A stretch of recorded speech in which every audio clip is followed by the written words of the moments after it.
Avis vascular centre మన దేశంలోనే the best varicose vein hospital. నమస్కారం, welcome to I dream. Health talks with Vijitha కార్యక్రమానికి స్వాగతం. ప్రస్తుతం మనతో పాటు ఉన్నారు general consultant doctor V Aditya Ranganath garu. ఇప్పుడు వారితో మాట్లాడేద్దాం. నమస్తే అండి. నమస్తే అండి. ఎలా ఉన్నారు? బాగున్నాను మ్యామ్, థ్యాంక్ యూ. అయితే షుగర్ చాలా పెద్ద సమస్యగా మారిపోతుంది. చిన్నపిల్లల నుంచి పెద్దవాళ్ళ వరకు చాలా మందిలో చూస్తున్నాం. ఆహార రీత్యా కొంతమందికి వస్తే, జెనెటిక్స్ పరంగా కొంతమందికి, ఏదేమైతేనేంటి అందరిలో ఈ సమస్య అయితే ఎక్కువగా. ఇంట్లో నలుగురు ఉంటే ఇద్దరికి ఈ సమస్య చూస్తూనే ఉన్నాం. ఒకవేళ షుగర్ని రివర్స్ చేయాలి అంటే గనక అవకాశం ఉందంటారా? ఉంటే గనక ఆ టిప్స్ ఏంటో తెలియజేయండి.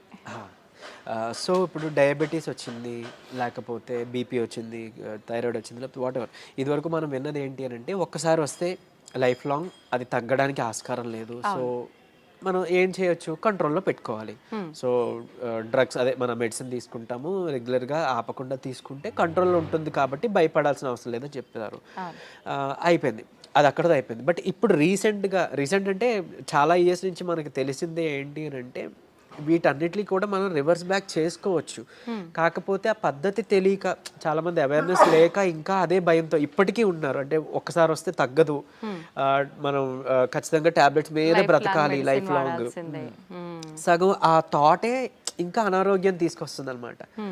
సో అసలైన నిజం ఏంటి అని అంటే డయాబెటీస్ని కూడా మనం రివర్స్ చేసుకోవచ్చు ఖచ్చితంగా. అంటే నేను చెప్తుంది రివర్స్ అంటే పూర్తిగా డయాబెటీస్ అసలు లేకుండానే మనం ఫర్దర్గా మనం జీవించవచ్చు, మన లైఫ్ లీడ్ చేయొచ్చు. అవకాశం ఖచ్చితంగా ఉంది. అంటే ఆరోగ్య సూత్రాలు పాటించడం వల్లనే. ఏంటండి మరి అవి? సో మెయిన్గా ఇప్పుడు డయాబెటీస్ రావడానికి కారణం ఒకటి ఇన్సులిన్ రెసిస్టెన్స్.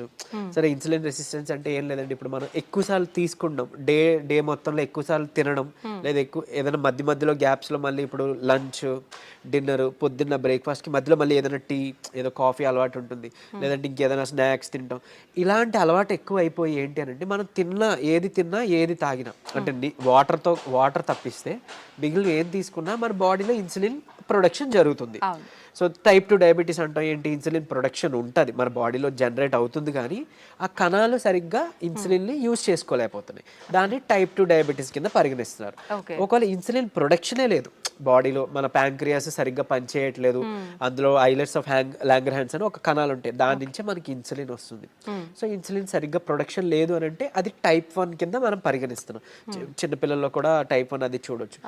సో ఇప్పుడు ఇన్సులిన్ ప్రొడక్షన్ జరిగి మనం తిన్న ప్రతిసారి మన గ్లూకోజ్ లెవెల్స్ ఏదైతే ఉందో అది మేనేజ్ చేయడానికి ఇన్సులిన్ ప్రొడక్షన్ జరిగి, అంటే స్పైక్ అయ్యి అది కంట్రోల్ తీసుకొచ్చి మళ్ళీ అది ఇన్సులిన్ తగ్గి ఆ స్పైక్ తగ్గి మళ్ళీ మనం తింటున్నాం, మళ్ళీ పెరుగుతుంది కదా. ఇలా అస్తమానం పెరిగి తగ్గడం వల్ల మన బాడీ అలవాటు పడిపోతుంది ఆ సెట్ అయిన ఇన్సులిన్ లెవెల్కి. సో ఇన్సులిన్ రెసిస్టెన్స్ వచ్చేస్తే ఏమవుద్ది, ఇదే గ్లూకోజ్ని, అంటే రోజువారీ తినే సేమ్ అదే మోతాదు ఒక గ్లూకోజ్ని మనకి ఇప్పుడు మెటబలైజ్ చేయాలి అని అంటే ఇన్సులిన్ ఈ మోతాదుకి మించి ఇంకా ఎక్స్ట్రా ప్రొడక్షన్ జరగాల్సి వస్తుంటుంది అనమాట. అంటే ఈ లెవెల్కి అది కంట్రోల్కి రావట్లేదు, దాన్నే ఇన్సులిన్ రెసిస్టెన్స్ అంటున్నాం. సో మనం చేయాల్సిన పని ఏంటి అంటే ఇన్సులిన్ రెసిస్టెంట్ తగ్గించి ఇన్సులిన్ సెన్సిటివిటీ మనం పెంచుకోవాలి ఒకటి. తర్వాత ఆహారంలో చిన్న మార్పులే, అంటే ఇప్పుడు డయాబెటీస్ మనం ఇది చేయాలి అని అంటే సరే ఏముంది రైస్ మానేయండి అని చెప్తారు, అంతే కదా, మాకు చాలా ఇబ్బంది, మేము చేయలేము అని అంటారు. అలా ఏం కాదు, కొన్ని పద్ధతులు ఉన్నాయి, నేను చెప్తాను ఇప్పుడు ఖచ్చితంగా. అది పాటిస్తే ఏకంగా డయాబెటీస్ చక్కగా కంట్రోలే కాకుండా రాబోయే రోజులు, అంటే మీకు ఫస్ట్ 3 months 4 months కంట్రోల్ తెచ్చుకుంటారు. ఆ పైనుంచి మనకి టార్గెట్ ఏంటి అని అంటే మనం వాడుతున్న మెడిసిన్ నెమ్మదిగా డోస్ తగ్గించుకోగలగాలి. అంటే తగ్గించగలగాలి అంటే ఆటోమేటిక్గా మనకి లెవెల్స్ తగ్గితే యాజ్ ఏ మీ డాక్టర్ కానీ మేము కానీ తగ్గించగలుగుతాం కదా. తగ్గించిన తర్వాత దీన్ని పూర్తిగా రివర్స్ బ్యాక్ చేసుకొని నార్మల్ లైఫ్, అంటే ఆ ఫుడ్ని తీసుకుంటూ చక్కగా మనం ఎలాంటి ట్రీట్మెంట్, అంటే ఈ డ్రగ్స్ తీసుకోకుండా ఉండడం. మళ్ళీ అది తగ్గిపోయిన తర్వాత మళ్ళీ పంచదార తినేస్తాం, మైదా పిండి తినేస్తాం, గోధుమ పిండి తినేస్తాం, లేకపోతే ప్రాసెస్డ్ ఫుడ్ తినేస్తాం. అంటే అసలు అదే మెయిన్ ప్రాబ్లం. అంటే high saturated fats, high carbohydrates ఉండడం వల్లనే మనకు వస్తుంది. ఇది వరకు వాళ్ళకి, అంటే మన పెద్దలకి అప్పట్లో ఎందుకు రాలేదంటే వాళ్ళు ఇవేం తీసుకోలేదు కాబట్టి వాళ్ళకి రాలేదు. సో మనం అది ఫుడ్డే ఇది ఫుడ్డే కదా, ఏదో నార్మల్ లైఫ్, అంటే తగ్గిన తర్వాత మళ్ళీ తినేయొచ్చు అన్న వాళ్ళకి ఇది ఆన్సర్ చెప్తున్నా. సో అది కాదు, నార్మల్గా మీరు రైస్ తీసుకోవచ్చు, రైస్ పూర్తిగా మానే అవసరం లేదు, కాకపోతే రైస్తో పాటు కొన్ని తీసుకోవాల్సి ఉన్నాయి. సో చూడండి సింపుల్ టెక్నిక్, హై కార్బోహైడ్రేట్స్ తీసుకోకూడదు, హై కాంప్లెక్స్ కార్బోహైడ్రేట్స్ తీసుకోకూడదు, తర్వాత హై సాచురేటెడ్ ఫ్యాట్స్ తీసుకోకూడదు. సో ఇవి తప్పిస్తే మరి మిగిలిన ఆప్షన్ ఏంటి? కొంతమంది ఇక్కడ ఏం చేస్తారంటే కార్బోహైడ్రేట్స్ తీసుకోకూడదు అన్నారు కాబట్టి పూర్తిగా కార్బోహైడ్రేట్స్ని తగ్గించేస్తున్నారు, అంటే నో కార్బోహైడ్రేట్ ఫుడ్ అంటారు, అలా వెళ్ళిపోతున్నారు, కీటో డైట్స్ అని. అలా వద్దు. అలా అయితే ఏమవుతుందంటే మనకి ఇన్ని సంవత్సరాలు లేదా ఇన్ని జనరేషన్స్గా మనకి బాడీకి కార్బోహైడ్రేట్స్ అలవాటు, సో దాని డైజెషన్ అలవాటు. సో అక్కడి నుంచి మళ్ళీ అది బ్రేక్ డౌన్ అయ్యి గ్లూకోజ్ కింద మనకి కన్వర్ట్ అవుతుంది, మనకి శక్తిని ఇస్తుంది, బాగుంది. మీరు తినడం మానేస్తే ఒకటి మీకు కూడా బాడీకి అది కొత్తది ఏంటంటే కార్బోహైడ్రేట్స్ అసలు అది డైజెషన్ చేసే ఒక పద్ధతే మర్చిపోద్ది మన బాడీ. సో రేపు పొద్దున్న నార్మల్ సింపుల్గా కార్బోహైడ్రేట్స్ తీసుకున్నా దానికి చాలా కష్టపడాల్సి వస్తుంది. అండ్ ఈవెన్ ఒకవేళ జెనెటికల్గా నెక్స్ట్ జనరేషన్స్ పాస్ అయిన అయింది అనుకోండి, అది ఇంకా ఇబ్బందిగా, అంటే నార్మల్ అన్నమే మనం అరాయించుకోలేకపోవచ్చు, లేకపోతే నార్మల్ సమోసానే ఎంజాయ్ చేయలేకపోవచ్చు మనం. సో అట్లా. సో సరే ఓకే, హై కార్బ్స్ అంటే తెలుసు, ఈ రైస్ నార్మల్గా అవి తీసుకునేవి, ఈ రైసు తర్వాత ఈ మైదా గోధుమ పిండి ఇవన్నీ తినమని చెప్తుంటారు, అంటే రైస్ని తగ్గించి మైదా గోధుమ పిండి తినమని అంటారు కదా. సో అది కూడా రిఫైన్డ్ తీసుకుంటే, పంచదార లేకపోతే గోధుమ పిండి ఇవన్నీ రిఫైన్డ్ ఫ్లోర్ బయట కొని తెచ్చుకుంటే అది కూడా మళ్ళీ మనకు ప్రాబ్లమే. సో మనం మిల్లులో వెళ్ళి ఆడించుకుందాం, అంటే డైరెక్ట్గా వెళ్ళి మనం గోధుమలు అలాగా గోధుమలు, దానికి జొన్నలు యాడ్ చేయొచ్చు, రాగులు యాడ్ చేయొచ్చు, సోళ్ళు అంటాం కదా, సో అలా రాగి మాల్ట్లో తీసుకునే రాగులు అవన్నీ యాడ్ చేసి దాంతో మనం రొట్టిలానో లేకపోతే మిల్లెట్స్ ఏమైనా దానికి యాడ్ చేసి, కినోవా అని ఇప్పుడు వస్తుంది, సరే అంత అఫోర్డ్ చేయలేదు అన్న వాళ్ళకి పోనీ మనకి ఏమంటారు సామెలు, అరికిలు, గంట్లు అలాంటివన్నీ తక్కువ రేట్కే వస్తుంటాయి కదా, అలాంటివి ఇంక్లూడ్ చేసుకోవచ్చు. పూర్తిగా రైస్ మానేమని నేను చెప్పట్లేదు, రైస్తో పాటు ఇది తీసుకోండి. సరే ఇదంతా కాదులేండి, ఓన్లీ రైస్ నాకు కర్రీ మాత్రమే అలవాటు ఉంది, పోనీ ఇంకేదైనా సింపుల్గా చెప్పండి అని అంటే ఉంది ఒక పద్ధతి. మనకి ఇప్పుడు ఇన్సులిన్ రెసిస్టెన్స్ అని మాట్లాడుకున్నామే, HbA1c మీ అందరికీ తెలుసు, 3 నెలల యావరేజ్ తీస్తే మనకి ఎంత ఉంది అనే దాని మీద మన డయాబెటీస్ ఉందా లేదా, కంట్రోల్లో ఉందా లేదా అని తెలుస్తుంది. సో దాన్ని మనం కంట్రోల్ పెట్టడానికే కదా ఇప్పుడు అన్ని చెప్తున్నాం, మన ఇన్సులిన్ వాడాలన్నా లేకపోతే ఈ మెట్ఫార్మిన్ మన డయాబెటీస్ డ్రగ్స్ వాడాలంటే కూడా మనకు అలానే దేవుడు కూడా ఇచ్చిన ఆహారంలో ఈ పని చేసే ఉన్నాయి. ఏంటి అని అంటే ఒకటి కీరా దోసకాయలు, తర్వాత పంకిన్ సీడ్స్ గుమ్మడి గింజలు, తర్వాత పాలకూర. వీటిలో ఏంటంటే పాలకూరలో తర్వాత పంకిన్ సీడ్స్లో వైటమిన్ ఈ ఉంటుంది, అది మీ HbA1cని చక్కగా కంట్రోల్ తీసుకొస్తుంది. అండ్ ఇప్పుడు చెప్పిన ఆహార పదార్థాల్లో మీకు ఇన్సులిన్ రెసిస్టెన్స్ని తగ్గించి సెన్సిటివిటీని పెంచే ఉంటాయి. సో ఇప్పుడు సరే కొంత లిస్ట్ చెప్తాను చూడండి. మష్రూమ్స్ బాగా అదే మన ఉడకబెట్టిన గుడ్లు ఫుల్గా విత్ సొనతో పాటు తీసుకోవాలి, అది కొలెస్ట్రాల్ కాదు, మంచి కొలెస్ట్రాల్ తీసుకోండి. సో తర్వాత నెయ్యి, తర్వాత మన కీరా దోసకాయలు, తర్వాత ఓట్స్, గ్రీన్ పీస్ అదే మన పచ్చి బఠానీలు, తర్వాత రాజ్మా, కిడ్నీ బీన్స్ అంటాం రాజ్మా, అలానే మిగిలిన బీన్స్ కూడా చక్కగా మిగిలిన రకాల బీన్స్, చిక్కుళ్ళు బీన్స్ ఇట్లాంటివన్నీ తీసుకుంటే కనుక ఇవన్నీ కూడా మీ ఇన్సులిన్ రెసిస్టెన్స్ని తగ్గించినవే. సో మీ ఇష్టం, గుడ్లు ఇప్పుడు ఆమ్లెట్ రూపంలో తీసుకోండి, నిద్రకి పనికి వస్తుంది ఆమ్లెట్, ప్లస్ దీనికి కూడా హెల్ప్ అవుతుంది. సో ఈ ఫుడ్ని మీరు కంపల్సరీగా క్యాబేజీ, కాలీఫ్లవరు, సో బ్రాకోలీ కానీ ఇలాంటి ఇవన్నీ కూడా మీ ఫుడ్ డైలీ ఫుడ్లో ఏదో ఒక రూపంలో ఇంక్లూడ్ చేసుకోండి. ఏదో ఒక్క పదార్థమైనా అట్లీస్ట్ కర్రీ, మనం అది వదిలేసి మిగిలినవేవో తీసుకున్నామంటే మళ్ళీ కంట్రోల్కి రాదు, మీ అందరికీ తెలిసిందే. చాలామంది ఎక్కువ పాలకూర కూడా తినరు, సో అట్లా. లేదంటే మునగాకు ఉంది, సో మునగాకును కూడా మీరు పౌడర్ రూపంలో చేసుకోవచ్చు, ఎండబెట్టేసి చక్కగా పౌడర్ చేసుకొని ఒక చెంచా యాడ్ చేసుకోండి ఒక ముద్దకి, అన్నంతో పాటు రైస్తో తీసుకోవచ్చు, హాట్ వాటర్లో కూడా తీసుకోవచ్చు, మజ్జిగలో కలిపి తీసుకోవచ్చు. ఇది ఒక మనిషికి డైలీ లిమిట్ ఒక చెంచా. సో అట్లా అని ఇప్పుడు ఏం చేస్తారంటే కొంతమంది ఏదైనా రసం, చారు దాంట్లో కలిపేస్తారు, బట్ అది కలిపేస్తే అంటే ఇంట్లో 3 members 4 members ఉంటే అందులో ఎవరికి ఎంత వేయలేని తెలియదు కదా. సో డైరెక్ట్గా మీరు కలుపుకోవడం బెటర్, ఏదర్ వాటర్లోనో మజ్జిగలోనో లేదా మీ అన్నం గిన్నెలోనో. ఇంకోటి అన్నము, ఇప్పుడు అలానే అదే అన్నము కూర తినే ముందుగా 1 కప్పు కీరా దోసకాయ తీసుకోండి, లేదా బీన్స్, మొలకలు తీసుకోండి చక్కగా, ఇవన్నీ మీకు హెల్ప్ అవుతుంది. లేదంటే మన దాలిమ్మ గింజలు 1 కప్ పెట్టుకోవచ్చు, పెట్టి ముందు అది తిని తర్వాత అన్నము కూర మనం తీసుకుందాం.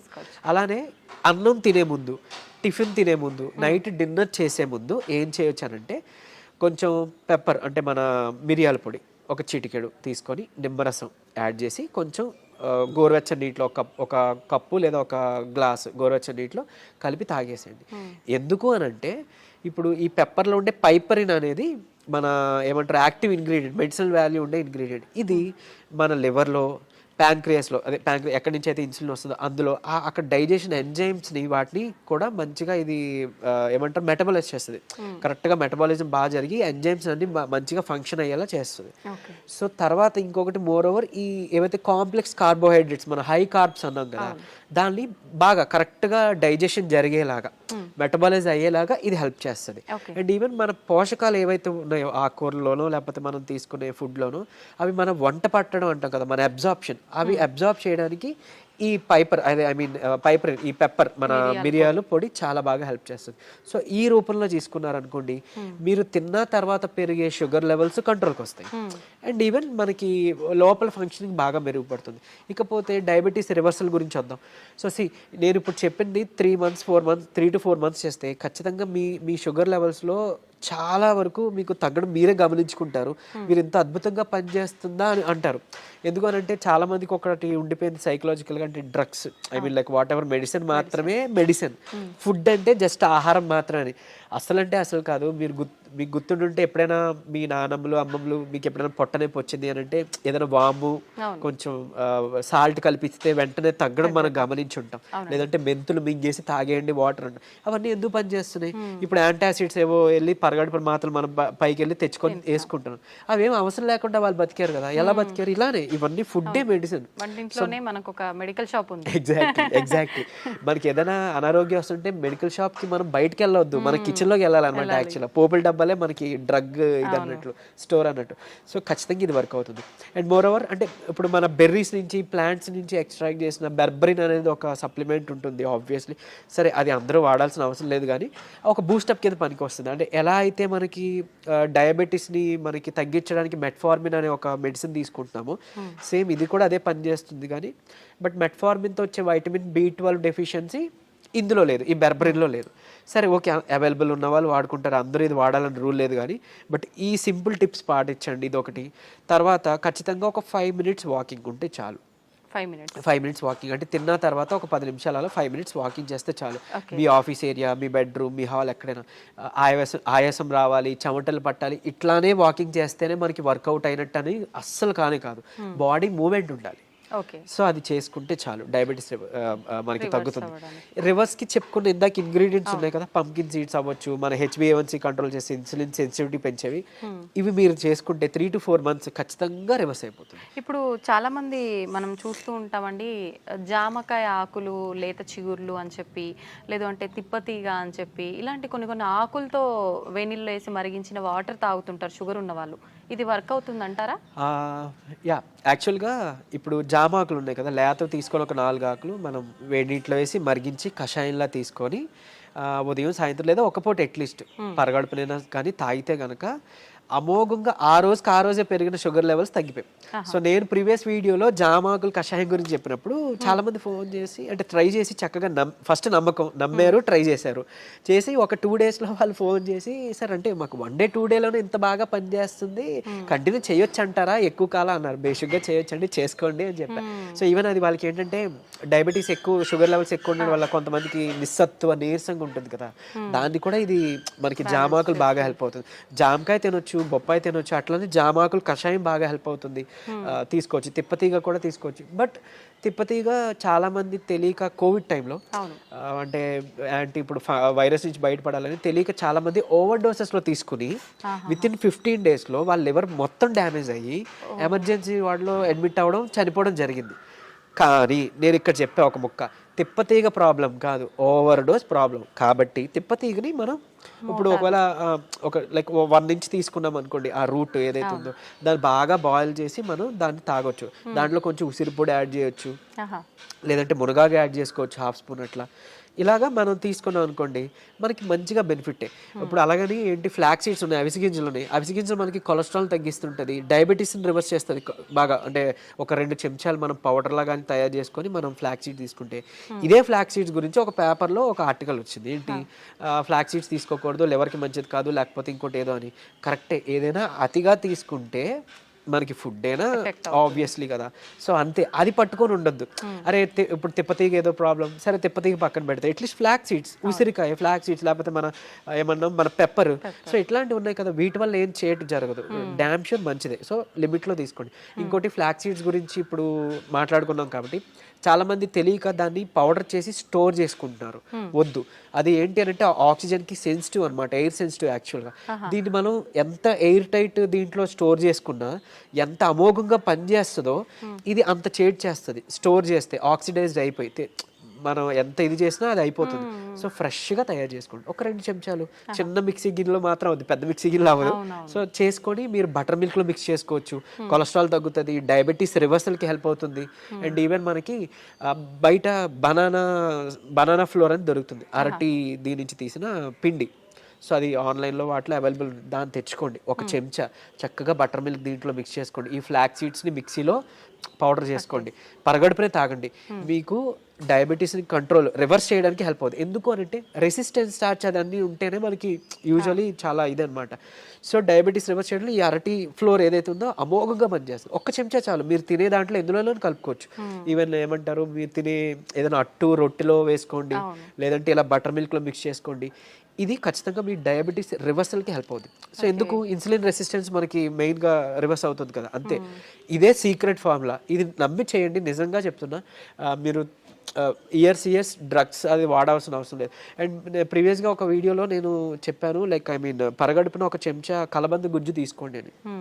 అది నేను ఎక్కడో మెడికల్ క్యాంప్కి వెళ్ళినప్పుడు ఒక ఆవిడ నా వీడియో చూశారంట, ఆవిడ కంట్రోల్ అయింది. సో మీరు ఇదివరకు వాడేవారు కదండి ట్యాబ్లెట్, ఈ నెల చాలా వరకు తగ్గింది. ఏం చేశారంటే, మీ వీడియో చూసాను సార్, యాక్చువల్గా కలబంద గుజ్జు చెప్పారు, పరగడుపును తీసుకోవడం మొదలు పెట్టాను, నాకు ట్యాబ్లెట్ తగ్గిపోయింది, సగానికి సగం డోస్ తగ్గిపోయింది.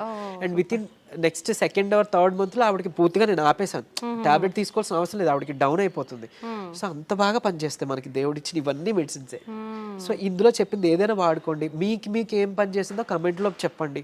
సో మిగిలిన వాళ్ళకి ఇన్స్పైరింగ్గా ఉంటుంది. అండ్ ఏది పని చేయలేదో లైక్ నాకు తెలిసినప్పుడు నేను సజెస్ట్ చేయగలుగుతాను మీకు ఆల్టర్నేట్గా. ఓకే, థ్యాంక్ యూ అండి. నిజంగా చాలా యూస్ఫుల్ టిప్స్ అనేది తెలియజేయడం జరిగింది. నమస్తే.